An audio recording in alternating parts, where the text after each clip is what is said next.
Hello dear students, आज मैं आपके लिए जो वीडियो बनाने जा रहा हूँ उसके अंदर मैं आपको करवाऊँगा what is normality and what is mole fraction. So आइए देखें, आपने कंसंट्रेशन टर्म्स के अंदर मोलैरिटी, स्ट्रेंथ और मोलैलिटी ये सब कुछ कर लिया है।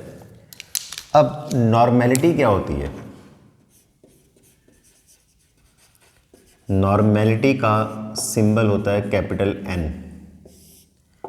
जैसे मोलैरिटी के अंदर था नंबर ऑफ मोल्स, बस अब यहाँ पर मोल्स की जगह चेंज होके आएगा ग्राम इक्विवेलेंट। सो वहाँ था नंबर ऑफ मोल्स, मोलैरिटी के अंदर यहाँ पर है gram equivalent. Number of gram equivalent of solute dissolved या प्रेजेंट इन 1 लीटर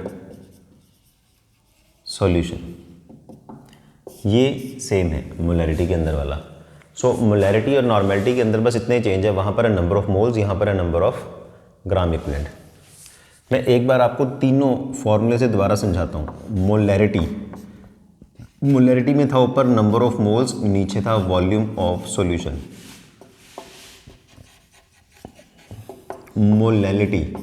मोलैलिटी में था नंबर ऑफ मोल्स, नीचे था वेट ऑफ सॉल्वेंट। अब जो आज आप कर रहे हो है नॉर्मेलिटी के अंदर ऊपर है number of gram equivalent of solute divided by volume of solution. इनके फॉर्मूले आपने पढ़े थे WB by MB into V। इसका पढ़ा था आपने WB by MB into WA। आज इसका हम फॉर्मूला डिराइव करेंगे। वैसे वो ये बनेगा WB MB V और इसमें एक नई टर्म ऐड हो जाएगी N। वो कैसे आएगी वो मैं आपको भी समझाता हूँ। फिर एक चीज़ आप ये भी देखिए, WB MB V ये क्या हो गया आपके पास? Molarity. So normality is equal to molarity into small n, जिसको भी बोलते हैं n फैक्टर। सो अब इसकी डिटेल में चलते हैं। ये तो मैंने आपको तीनों का कंपैरिजन बताया। एक बार तीनों के यूनिट्स भी बताता हूँ। इसके यूनिट हैं मोल पर लीटर, मोल पर केजी, इसके ग्राम इक्विवेलेंट पर लीटर। तो तीनों के यूनिट के अंदर ये फ़र्क है। अब थोड़ी सी डिटेल में पढ़ते हैं नॉर्मेलिटी को।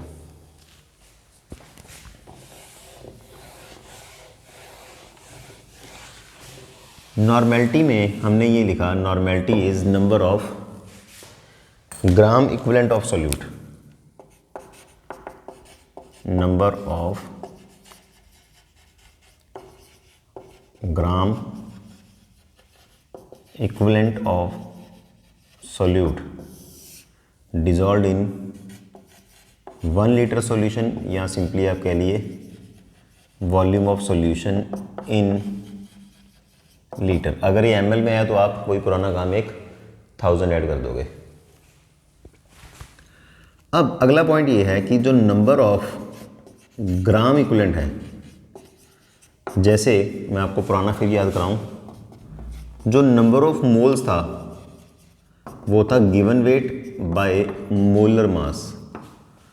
यहाँ पर है number of gram equivalent is given weight by molar की बजाय यहाँ पर है इक्विवेलेंट मास। अब मोलर मास तो आपको सबका पता है, बट जो इक्विवेलेंट मास है ये हर एक का वेरी करेगा, निकालने का भी तरीका। इक्विवेलेंट मास जो है किसी का भी मोलर मास को आपने डिवाइड करना है बाय n फैक्टर, और इस n फैक्टर की वैल्यू हर एक कंपाउंड के लिए अलग अलग है। वो आपको याद करना पड़ेगा किसके लिए क्या रूल है। अब अगर मैं इसको इसके अंदर पुट कर दूं इक्विवेलेंट मास में, और इसको ऊपर पुट कर दूं, तो नॉर्मेलिटी का जो फाइनल फार्मूला आता है वो है गिवन वेट इक्विवेलेंट मास की बजाय क्या लिखूंगा, molar mass divided by n, वो ऊपर आ जाएगा n, साथ में क्या आएगा, वॉल्यूम ऑफ सॉल्यूशन। ये मैंने अभी आपको बताया, ये सारा क्या है, मोलैरिटी, यानी कि normality is equal to molarity into small n। So आप क्या करो, मोलैरिटी निकालो और उसको स्मॉल n से मल्टीप्लाई कर दो। अब फिर अगला पॉइंट कि भाई जो अभी 2-3 बार मैंने बोल दिया, small n means n factor, ये क्या है, इसको कैसे निकालोगे आप। सबसे पहले तो आपको इसकी डेफिनेशन आनी चाहिए अच्छे से, फिर n फैक्टर अगर आपको पता चल गया तो मोलैरिटी का न्यूमेरिकल सॉल्व करो, उसको n से मल्टीप्लाई करो, आपके पास क्या आ जाएगी, नॉर्मेलिटी। n फैक्टर जो है इन case of acid it is number of replaceable H positive ions, या कह लो आयोनाइजेबल, रिप्लेसेबल या फिर आयोनाइजेबल, जो सॉल्यूशन में से निकल के H पॉजिटिव दे। जैसे HCl अगर मैं लिखता हूँ तो HCl देता है H पॉजिटिव और Cl नेगेटिव, सो ये डिसोशिएट होकर क्या दे रहा है, एक H पॉजिटिव, तो इस केस में N की वैल्यू 1 है। तो इसका जो इक्विवेलेंट मास है, इक्विवेलेंट मास का रूल क्या है, molar mass divided by n, n इसका 1 है, यानी कि HCl के केस में इक्विवेलेंट मास और मोलर मास दोनों ही सेम है। अगर मैं कहता हूँ सल्फ्यूरिक एसिड, सल्फ्यूरिक एसिड देगा 2H पॉजिटिव आयंस और सल्फेट आयंस, तो इसका n कितना हो जाएगा, 2। इसका इक्विवेलेंट वेट कितना हो जाएगा, मोलर मास डिवाइड बाय 2। अगर मैं कहता हूँ H3PO4 फॉस्फोरिक एसिड,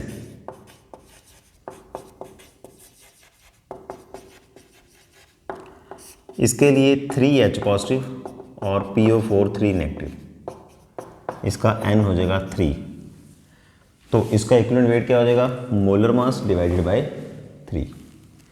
अगर एक ये एक्सेप्शन है, ये आपको ध्यान से करनी चाहिए, इसका नाम है फॉस्फोरस एसिड। फॉस्फोरस एसिड जो है ये देता है 2H पॉजिटिव आयन, 3 की बजाय 2, और साथ में बचता है HPO3 2 नेगेटिव, इसकी n वैल्यू है 2। अब अगर आपने ये 1 2 3 ये एग्जांपल पढ़े हैं तो नॉर्मली एक बच्चे के दिमाग में ये बात बैठ जाती है कि जितने H उतना N, पर इधर तो 3 H हैं, निकल 2 रहे हैं। अगर मैं बोलता हूँ H3PO2 हाइपोफॉस्फोरस एसिड, तो इसके अंदर एक ही H निकलता है और इसका बचता है H2PO2 1 नेगेटिव, इसका n वैल्यू क्या है, 1। सो अगर आपको सिंपल केस करने हैं तो 1 2 3 बस n 1 2 3, बट इन केसेस में ये ऐसा क्यों आया, इसके पीछे भी रीज़न है। वो रीज़न है इनका स्ट्रक्चर। अगर आप देखें फॉस्फोरिक एसिड का ये स्ट्रक्चर है, P के साथ एक डबल बॉन्ड O और 3 OH। H3PO3 का ये स्ट्रक्चर है,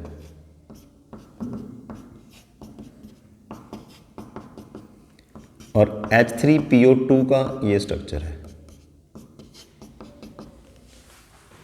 आपने इलेक्ट्रोनेगेटिविटी के बारे में सुना होगा, H वही निकलता है which is bonded with O, क्योंकि O क्या है, इलेक्ट्रोनेगेटिव, ये H को निकाल देगा, ये H को निकाल देगा, ये H को निकाल देगा, 3 H निकले, यानी कि इसमें N की वैल्यू कितनी होगी, 3।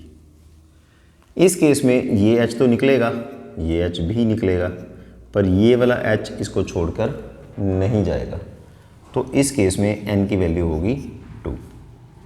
इस केस में सिर्फ और सिर्फ ये ही H निकलेगा, ना ये ना ये, तो N की वैल्यू होगी 1।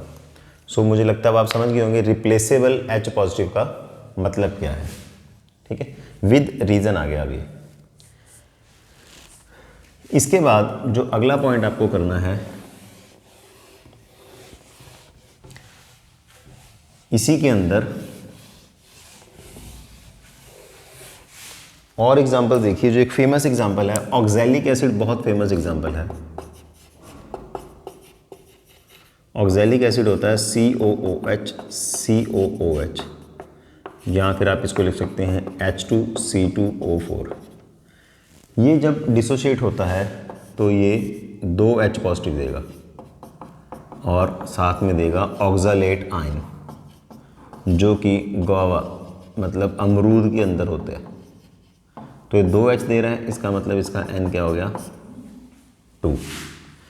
अगर मैं कहता हूँ hydrated oxalic acid COOH dot 2H2O, तो इसमें वाटर नीड डिसोशिएट नहीं करना, मीन्स इसका भी N कितना रहेगा 2।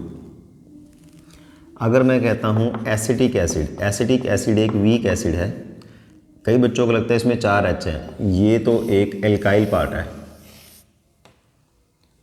H कौन सा निकलना है, सिर्फ ये वाला, तो इसका N क्या होगा 1।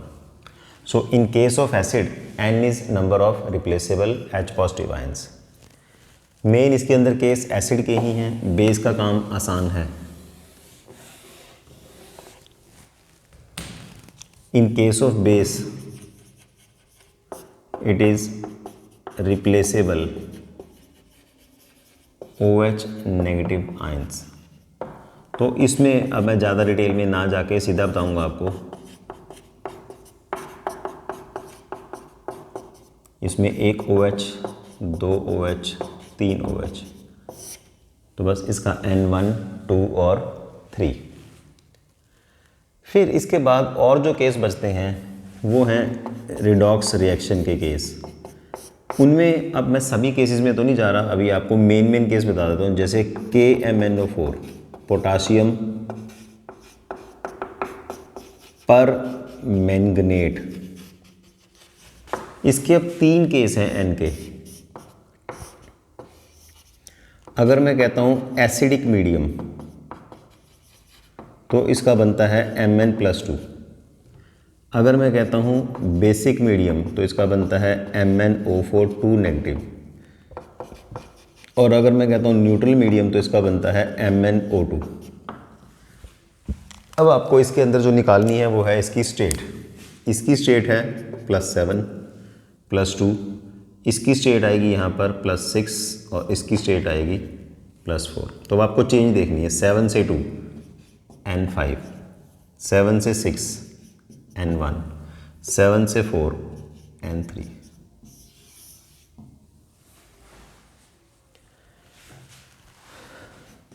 एक मोहर साल्ट भी फेमस है। मोहर साल्ट होता है FeSO4 dot NH4 twice SO4 dot 6H2।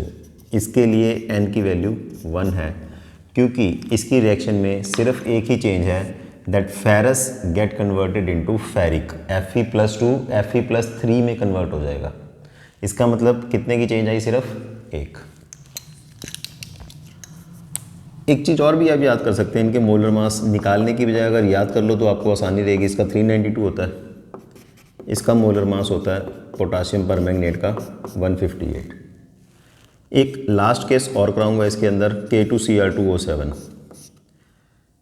इसके लिए N की वैल्यू 6 है और इसका मोलर मास होता है 294।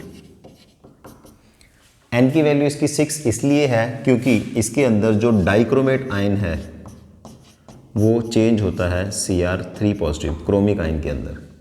तो इसके अंदर जो change in number of electrons आएंगे वो आएंगे आपके पास 6। सो इतने N के केस करने के बाद आपके क्वेश्चन आसानी से सॉल्व हो जाएंगे, मेजॉरिटी क्वेश्चंस। अब इसको समझने के लिए एक आसान न्यूमेरिकल,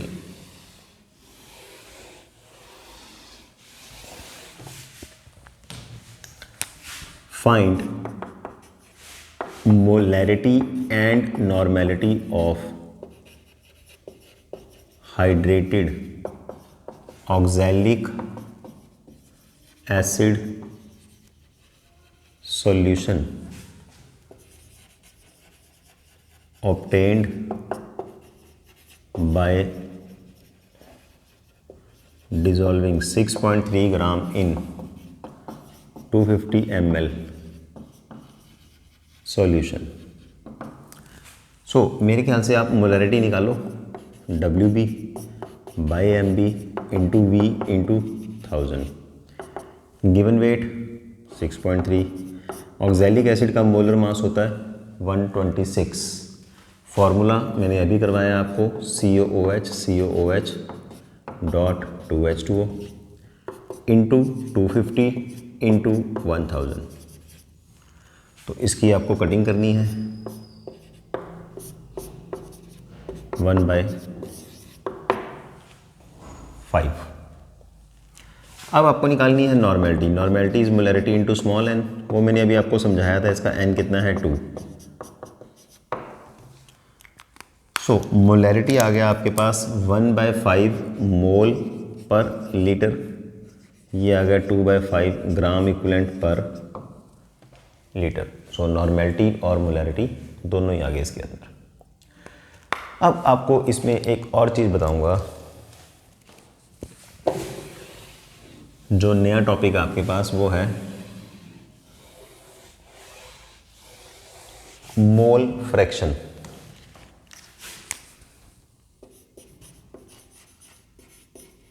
मोल फ्रैक्शन का जो सिंबल है वो है x। अब जैसे नाम से भी समझ आ रहा होगा, मोल्स की फ्रैक्शन। अगर मैं कहता हूँ आपके पास दो कंपोनेंट हैं A और B, एक सॉल्यूट है और एक सॉल्वेंट है, सो मोल फ्रैक्शन क्या है? It is the ratio of number of moles of one component to the total number of moles of all the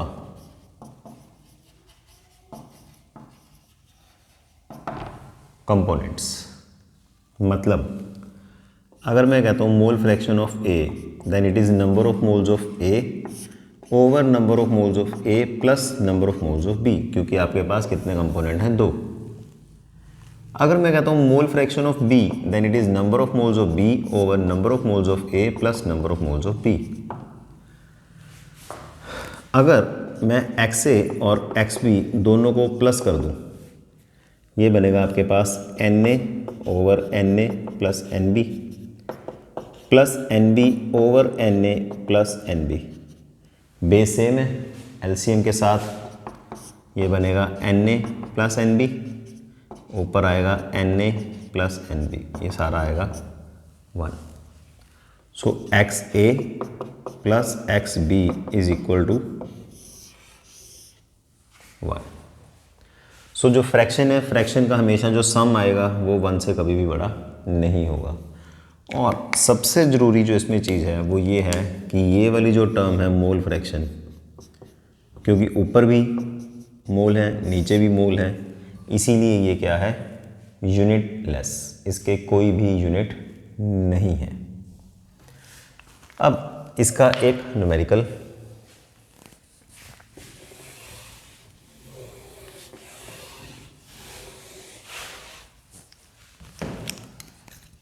find mole fraction of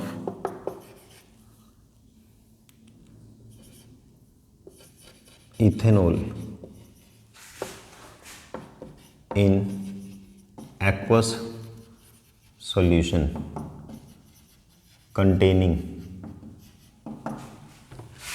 23 gram ethanol in 36 gram water. आपको निकालनी है मोल fraction of ethanol C2H5OH।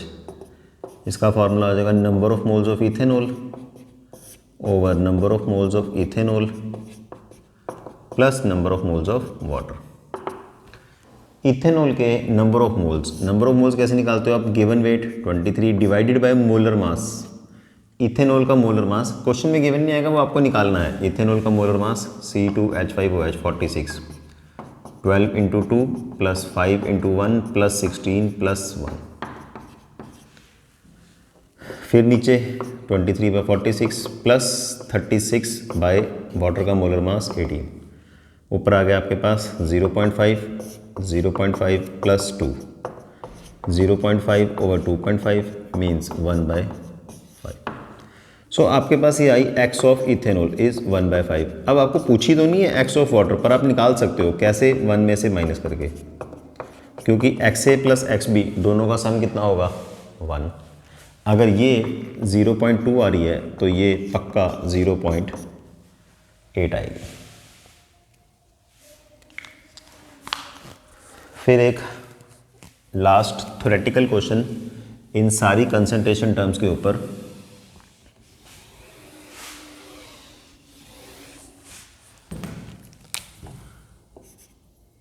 Why we prefer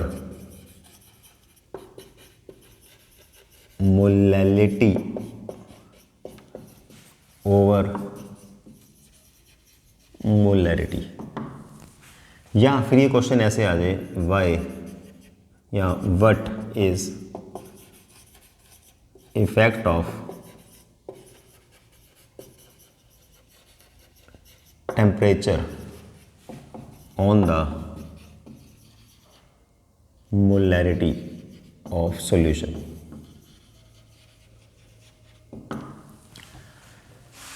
तो दोनों का answer एक जैसा ही बनेगा। Molarity में है आपके पास number of moles of solute divided by volume of solution. Molarity के अंदर है number of moles of solute divided by weight of solvent in kg। अब आप सोच के देखिए, अगर टेम्परेचर बढ़ेगा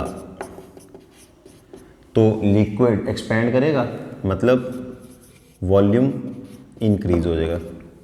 अगर वॉल्यूम इंक्रीज हो जाएगा देन मोलैरिटी डिक्रीज हो जाएगी। मतलब पड़े पड़े सॉल्यूशन की अपने आप, आपने सर्दियों में सॉल्यूशन बनाया, गर्मियों के अंदर उसका टेम्परेचर चेंज होने की वजह से मोलैरिटी अपने आप ही क्या हो जाएगी, चेंज। तो what is effect of temperature, ये बन गया। वाई भी प्रेफर, तब भी यही आंसर है, बिकॉज टेम्परेचर चेंज होने से वॉल्यूम चेंज होगा, वॉल्यूम चेंज होने से पड़े पड़े सॉल्यूशन की मोलैरिटी चेंज हो जाएगी। बट जो मोलैलिटी है छोटा m डिपेंड्स ऑन मास या वेट ऑफ सॉल्वेंट। जो मास है वो टेम्परेचर डिपेंडेंट नहीं है, जो वॉल्यूम है वो टेम्परेचर डिपेंडेंट है। इस वजह से हम क्या प्रेफर करते हैं, मोलैलिटी ओवर मोलैरिटी। इसका आंसर यहीं ख़त्म हो गया। मैं आपको वैसे बता दूं, नॉर्मेलिटी और मोलैरिटी ये दोनों टेम्परेचर डिपेंडेंट है, जबकि मोलैलिटी इंडिपेंडेंट है। उम्मीद करता हूँ जितना मैंने करवाया आपको समझ आया होगा। अगर फिर भी कोई भी डाउट है आप मुझे भेज सकते हैं। Thank you.